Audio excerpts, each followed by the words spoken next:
Hello everyone, welcome back in our next video with the solution of question number 1 from exercise 5.2, and the name of the chapter is Understanding Elementary Shapes, which is chapter number 5. You can find it in your NCERT maths book on page number 91. तो इसमें question number 1 में आपसे पूछा गया है what fraction of a clockwise revolution does the hour hand of a clock turn through? Means कि जब clock में आर हैंड का रिवॉल्यूशन होता है, मीन्स जो आर हैंड है वो घूमता है, तो उस रिवॉल्यूशन का जैसे कुछ टाइम दिया हुआ है लाइक 3 to 9 जैसे गया अगर आवर हैंड, तो उसने रिवॉल्यूशन का कितना फ्रैक्शन कवर किया. ठीक है. सो फर्स्ट क्वेश्चन नंबर 1 का ए जो है उसमें पूछा है कि जो आवर हैंड है वो कहाँ से कहाँ जा रहा है, फ्रॉम 3 to ऐसे राउंड करते हुए ऐसे कहाँ आ रहा है, ये 9 पर आ रहा है. तो बच्चों ध्यान से देखो ये रिवॉल्यूशन का कितना फ्रैक्शन है. एक रिवॉल्यूशन पूरे 360 डिग्री का होता है और टोटल नंबर ऑफ फ्रैक्शंस होते हैं 4/4, राइट. क्यों? क्योंकि 4 पार्ट्स होते हैं एक रिवॉल्यूशन में. तो अभी आप देखो कि कितने पार्ट्स कवर किए इसने, यानी कि जैसे फ्रैक्शन में आपने पढ़ा था ना शेडेड पार्ट्स, बिल्कुल वैसे ही ये 180 डिग्री होता है कि स्ट्रेट एंगल बन रहा है. मैंने इंट्रोडक्शन वाली वीडियो में बताया है, आप चेक कर सकते हैं. तो 180 डिग्री यानी कि स्ट्रेट एंगल में कितना फ्रैक्शन कवर हो रहा है रिवॉल्यूशन का. टोटल पार्ट्स इसमें आ रहे हैं 2. 180 डिग्री में 2 राइट एंगल्स होते हैं, यानी कि 2 पार्ट्स 2 फ्रैक्शन ऑफ रिवॉल्यूशन होता है. और टोटल नंबर ऑफ पार्ट्स क्या है, 4 हैं. सो 2/4, राइट. अब इसको आप रिड्यूस करोगे तो कितना आएगा, 2 1 2 और 2 2 4, यानी कि टोटल नंबर ऑफ फ्रैक्शन क्या हो जाएगा, 1/2 हो जाएगा, है ना. यानी कि 1/2 जो है इसका आंसर है. सिमिलरली बी में बोला है 4 to 7, तो हम 4 पे अपना आवर हैंड बनाते हैं और 4 से ये कहाँ जा रहा है, ये जा रहा है 7 तक, यानी कि ये है रिवॉल्यूशन. ठीक है. तो आप देखो 4 5 6 7, 4 to 7 क्या है टोटल, ये 4 डिजिट्स हैं. 4 5 6 7 4 डिजिट्स कवर हो रहे हैं, यानी कि ये 1 पार्ट ऑफ रिवॉल्यूशन है. क्वार्टर पार्ट ऑफ रिवॉल्यूशन बोलते हैं इसको, राइट. यानी कि ये यहाँ पर एक राइट एंगल बन रहा है. तो एक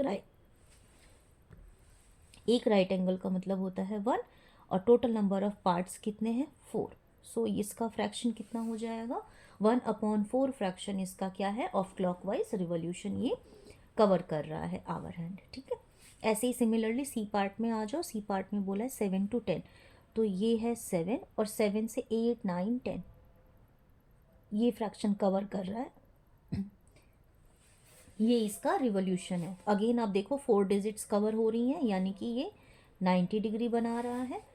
ठीक है. और 90 डिग्री का मतलब होता है 1 पार्ट ऑफ रिवॉल्यूशन और टोटल नंबर ऑफ पार्ट्स होते हैं 4. सो 1/4 फ्रैक्शन ऑफ रिवॉल्यूशन यहाँ पे आवर हैंड जो है क्लॉक का वो कवर कर रहा है, टर्न कर रहा है, राइट. देन डी पार्ट में आप देखेंगे, डी पार्ट में क्या बोला है, 12 to 9. 12 कहाँ है, ये रहा 12. 12 से बोला है 9, तो ये है 9. बट ये जो आवर हैंड है ये कैसे घूमा होगा, ऐसे 1 से लेकर के 9 तक आया. तो अभी आप ध्यान से देखो ये जो एंगल बनता है ना, ये एक्चुअली अगर हम डिग्रीज की बात करें तो 270 डिग्री है.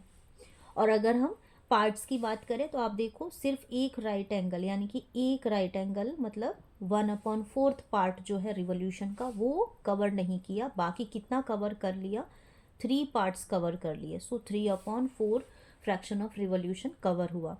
आई होप कि बच्चों को पता है कैसे. मैं फिर भी एक बार और एक्सप्लेन कर देती हूँ. ये होते हैं हमारे टोटल नंबर ऑफ पार्ट्स.